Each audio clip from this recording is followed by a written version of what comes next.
Hello, everyone, and welcome back to setting up an Arizona tournament. What I'm going to do in this video is take a look at a couple of corrections that, after talking with some people and looking at what other tournaments have done, some things that in earlier videos I probably wasn't fully right about, and then we're going to take a look at the Entries tab and just go through and double check everything that the Entries tab has to offer us. So the first correction comes in our Points and Bids tab under Settings, Rules, and Results. And earlier I said we're not going to worry about NDCA points because they don't apply to us, but looking closer, any U.S. high school tournament can award NDCA points. Well, if we can award them, why not? So I don't have policy available, but I do have a Varsity LD event. So we can click on Varsity LD and Varsity and Open PF. Only varsity divisions, I have Varsity PF. So now we can automatically award NDCA points. Why not? Take advantage of free things. And then TOC bid reporting. Earlier when I looked, there was nothing here. Well, that's because the events weren't in and the rounds need to be available as well. And depending on what kind of qualifier you are, what you need to do is click on the drop-down menu. So for example, Varsity Public Forum, okay? We're going to say that we're a finals bid in Varsity PF, and because it's PF, we can give silver bids, and the top two would be Varsity PF TOC qualifiers. If we have bids, don't start claiming bids that you don't get. That's how we get in trouble. Now, you have to have a final round. So for Congress, because I'm only running each chamber as its own little special event, there's no opportunity for a bid because there's no final round in there. And LD, I don't have rounds set up for LD yet because I just added it as a test event. So we'd have to take care of that. And then once you enter everything, you save your settings. And I'm going to undo the TOC bid only because I don't accidentally want to start sending fake TOC bids into the TOC committee as I run this practice tournament. So there was that. If we can award NDCA points, so we should. The second area where I think we probably could do something I said not to, comes in the judge categories, and that was in the shifts and setting up shifts. Earlier I said, this is really confusing because setting up the shift tells the coach when they're not available, and the coach is going to think when they are available. And Palmer, the tab room developer, does give a piece of advice to say, use the word no. And in talking to Meg Howell-Haymaker at Mountain View, she thought that really probably was the way to go with it, particularly in the debates where we have Friday and Saturday competition. And we do expect judge coverage Friday and Saturday. For speech, there are some schools that'll tell us, here's a judge for prelims, here's a judge for elims, but we want to just try to take care of that probably manually, as opposed to providing them the clear option as to whether or not a judge won't be there. But for debate, even Joy of Tournaments let us designate which day the debate judge would be there. So I could say no elims. I want to make it a strike. This isn't really a public sort of thing. If you wanted to charge a judge fine for half-time judges, you could. But again, we don't really do judge fines or, buying off judges. And our elims occur on the 26th, 12:30 to 8:30, If they're not here during prelims, then that would be Friday. And so we'd save that. So for example, I could go into public forum and I've got my shifts and I could say no prelims. Make it a public strike. Our prelims are on Friday the 25th. They begin at 3:30 p.m. Okay, make sure that you're clicking the PM boxes, and that ends at 10:30 p.m. And then I can save that. And then I can add no elims. And again, public strike. That's on Saturday. And I could say 12:30 to 8:30. And there we go. And now, because I've said that Novice Public Forum and Varsity Public Forum are in the Public Forum category, any judge registering for NPF and VPF now will be able to designate whether they're here just for prelims, just for elims, or if they're available for both. If a judge registers and clicks no prelims and no elims, they're not usable because those are the only two opportunities we have for them. Okay? So now we can go into the Entries tab. And the first thing I'm going to do is look at the Data tab. And the reason for this is I have a couple of things here in the Data tab that I want to show you before we look at the event entries. If you wanted to go in and add a new school, somebody contacts you and just by golly, they can't get on Tabroom and they're having real issues. You can add them manually. I wouldn't recommend it because then they have to somehow get connected to Tabroom. But you could add a new school. You can do this either by inputting them manually here and their coach email, and hopefully Tabroom will be able to find the school. Or, since you are an Arizona Circuit tournament, here are all of the Arizona Circuit schools. And you can just choose a school and add them in. And they'll show up in your tournament. Okay? When you're next thing is school codes. So we want to scramble our school codes. I wouldn't do this until right before your tournament's about to begin, only because if you scramble the school codes and the new schools register after that, there's always the risk that they won't follow the format that you've got. But for my fake tournament, all right, we'll use letter codes just because every school is named as a number and I just don't want it to be confusing. We want it to be completely random. Okay, we don't want it alphabetically because we try to avoid that because you'll be able to figure out who the schools are alphabetically. We don't want to shorten school names. That's a national tournament convention. We're not national circuit like that. In order of registration, that isn't really that random. We just want to go completely random. Okay, we don't want to create Arizona default school codes because we don't want you to know who the schools are tournament to tournament. And so I can reset school codes here. Now, in theory, if I have a very special way, like I want to use state abbreviations or I want to use elements, I can go in and manually input every school's code. But this just gives me a random entry there. Then I can go into entry codes.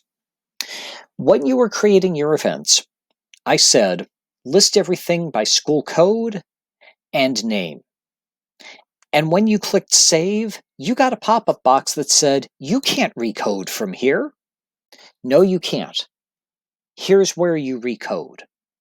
So I have already done this because the first video that I created on this topic didn't actually save, but you'd have your 100 to whatever codes here. All you do is, when it says sort by names, click go, and go, and go, and just go on down the line. Again, I don't recommend you do this until right before the tournament's about to begin, only because you would have to go back through then and recode them all over again so that any student who wasn't already recoded, gets coded properly. For example, Yale had some students register early before they set up the student names as the default code. And so they had to go in and recode everybody to make sure they showed up properly. And then we can also create judge codes, but again, we really don't want that. We just want judges listed by name. It's a whole lot easier for everybody. And then mutually conflict schools judges. This would be handy if, for example, you have a middle school and a high school that register separately but are one school. This would also be handy if you have two schools that are brother-sister type schools and really shouldn't judge each other. So we've got that. And then if you want to just get a list of all of your school contacts, you could get that. And in theory, this would be filled in already. But as we'll see, as we go to the Schools tab, because these are all fake, no data is really filled in. When you go to the Schools tab, you're met with this blank screen. Here you've got all of your schools. And because I created letters for them, these are the letter codes. It lists them alphabetically here, and alphabetical for tab room is 1, 10, 11, and then 2, 20. But you could also type in. So let's say I wanted 31. Well,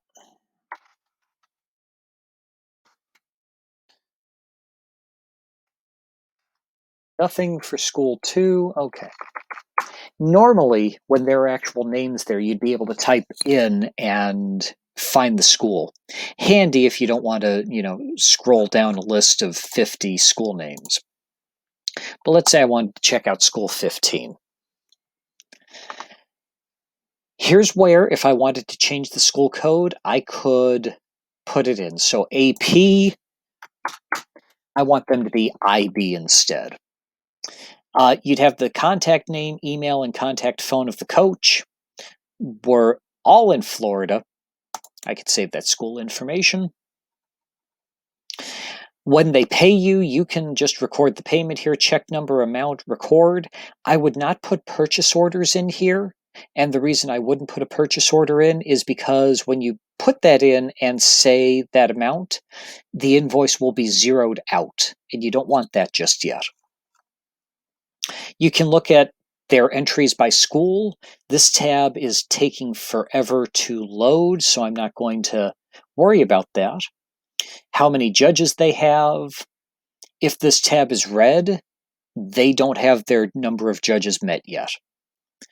Concessions. Have they bought any t-shirts? No. You could charge them for t-shirts here if you wanted to. Money. Here's how many entries they have. Notice what's missing.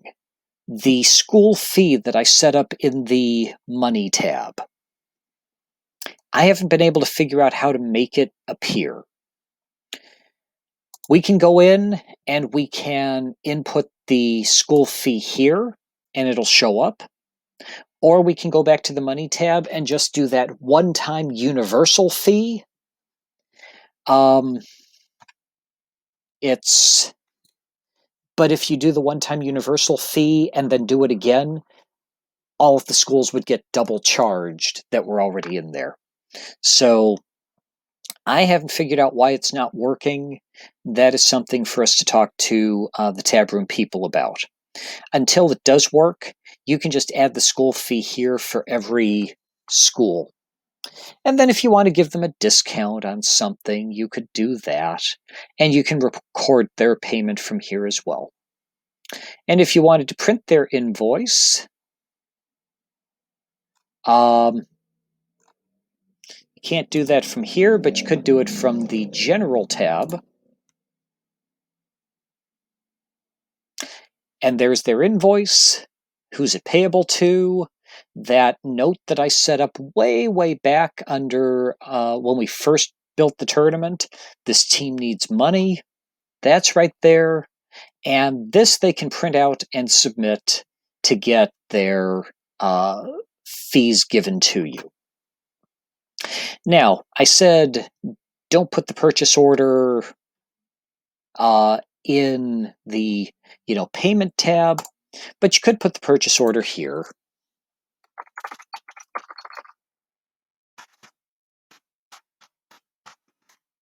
Purchase order 17-1A, and save that note, and then you'll be able to go back in and look at that. The other thing that I would suggest is go through, even though I said allow unpaid online registration, you want to make sure that the school can. Because very few schools will have actually paid you, given you a check, Venmo'd you the money in advance. So we want to have that.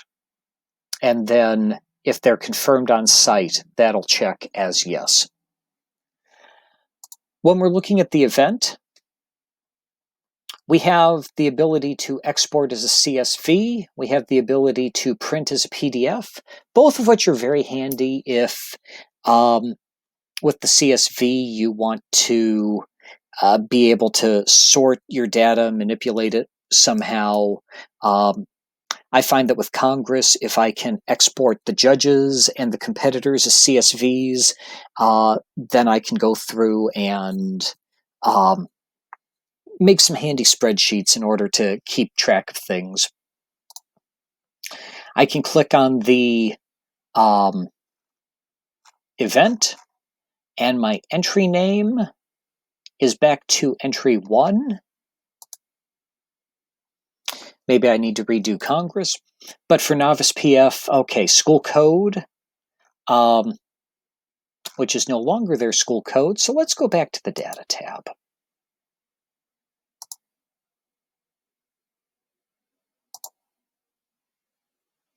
All right, so that's working here.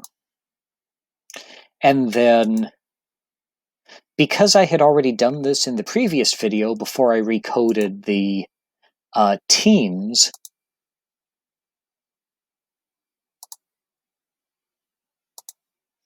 now I can click here and notice how they're all getting their new codes with the letters, and the International Baccalaureate is the last code. All right, let's go back up to events. All right, and it appears that Congress is just stuck at entry 1, etc. Let's take a look at... Okay, Novice PF has the entry name. It's got their code. I guess their name is just this and always will be. If we click on a team,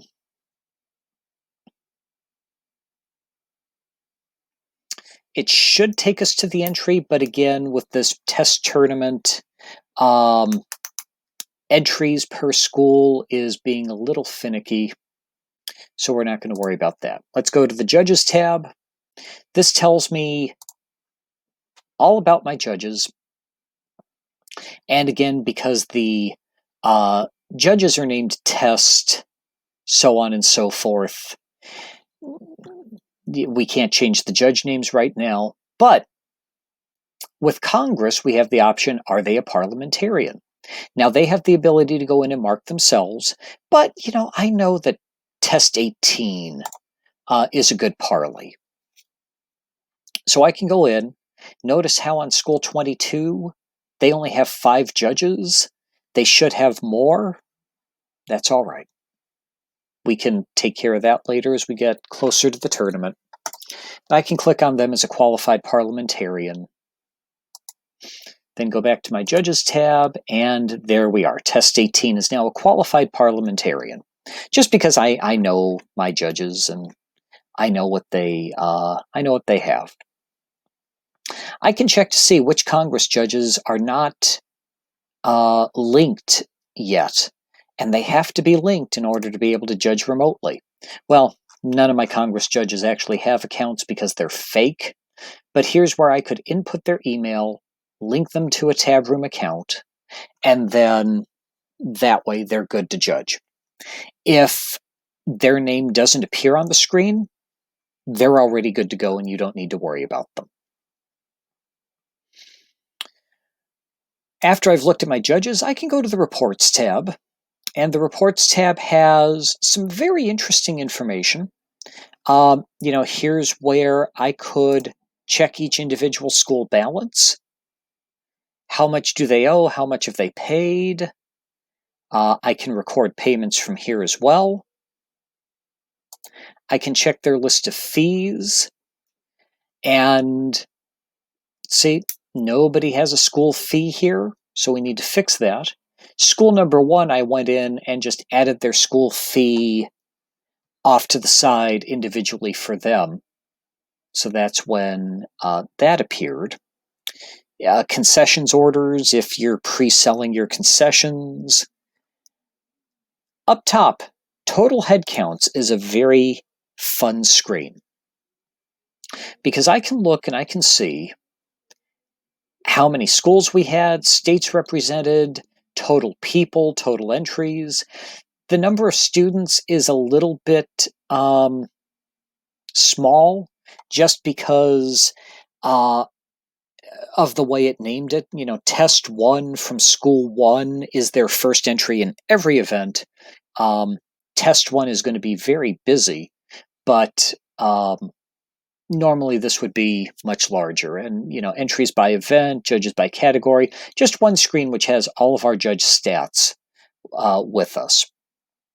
And this is how, at the end of the tournament, tournament directors are able to proudly announce that we had 60 Congress entries from Florida, because everybody here is Florida. Working with this, if you have dietary info needs or ADA room needs, you can check that from here and then make sure those students are properly accommodated. Do we have double entry totals? I'm sure we do. And we have a whole bunch of them because, again, student number 1 from school number 1 is in everything. Judge shenanigans. Well, again, test 1 from school 1 is in every pool. But Palmer lets us know that, the judges that have matching names in multiple categories where they probably shouldn't have them, or if you have judges who are linked to the same Tab Room account, that would be a good thing to check as well. I kind of like this event size over time. Every day, what was the event size? So you can check how much the event grew, and particularly getting closer to the tournament, what was the event shrinkage over time? We can go to the change log and show changes and drops, which is handy if you're having to recode or resection. You'd be able to figure out who you need to recode or resection. Or if you're trying to move people off of a wait list and it's school AB dropped a kid in drama, so I need to pull a school AB kid off the waitlist in drama. That's how you would do that. And finally, today we're going to look at the emails tab. This will send emails to whoever you really want it to in categories for your tournament. So I will compose a new email, and I'll say,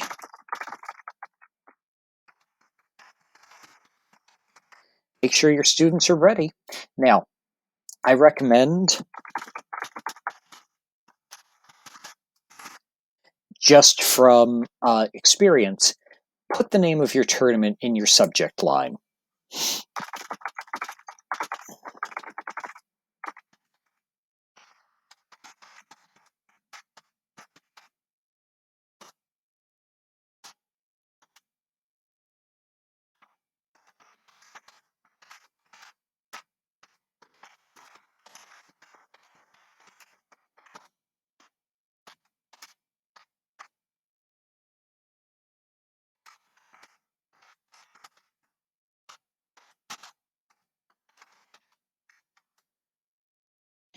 The concept of the virtual bus was a TOC conceit that they've carried through.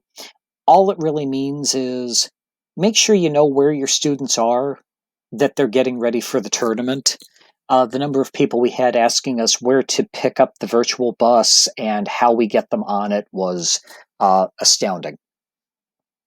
So, do I want to send this to all coaches with active entries? You know what? I just want to send it to all coaches. And then I could send a naughty email to schools that don't have their judging requirements yet, an email to schools that haven't yet checked in online and said, yes, we're here. Some tournaments have an option to list TBA, meaning I'm claiming a spot in this event, but I'm not telling you who it is yet because I don't know.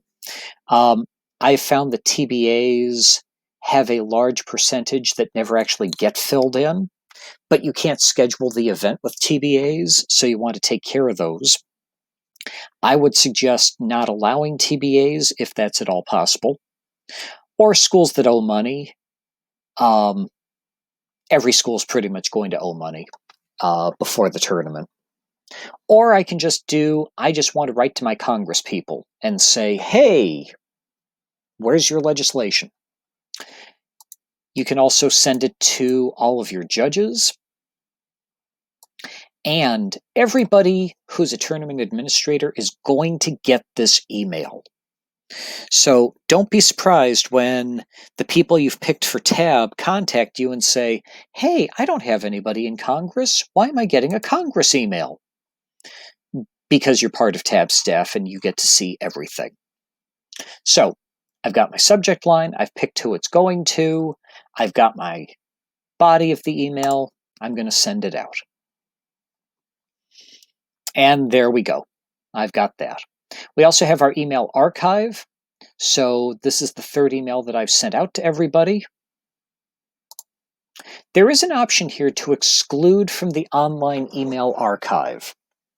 And you'd want to do that if you're sending out an email with maybe a link that you don't want out there publicly, like maybe a link to a final round live stream, maybe a link to a live tournament room that you don't want out there publicly, because let's go to the public-facing website, azpractice.tabroom.com. Over here in info, all of your emails are now public. So if I've got something in an email that I don't want public, like a link or, hey, something has happened, all coaches, I need you to check in with me. You can go back. I'm just going to go back to here and exclude that email from the online archive. And that way it doesn't show up publicly. You'll still be able to see it, but that way anybody who goes to your website won't be able to get that information. And that's really kind of handy if there's something that is kind of sensitive in the email that everybody in the tournament needs to see, but the general public doesn't. So at this point, you're really set up to be able to open your tournament and wait until the week of your tournament before you really have to do anything else.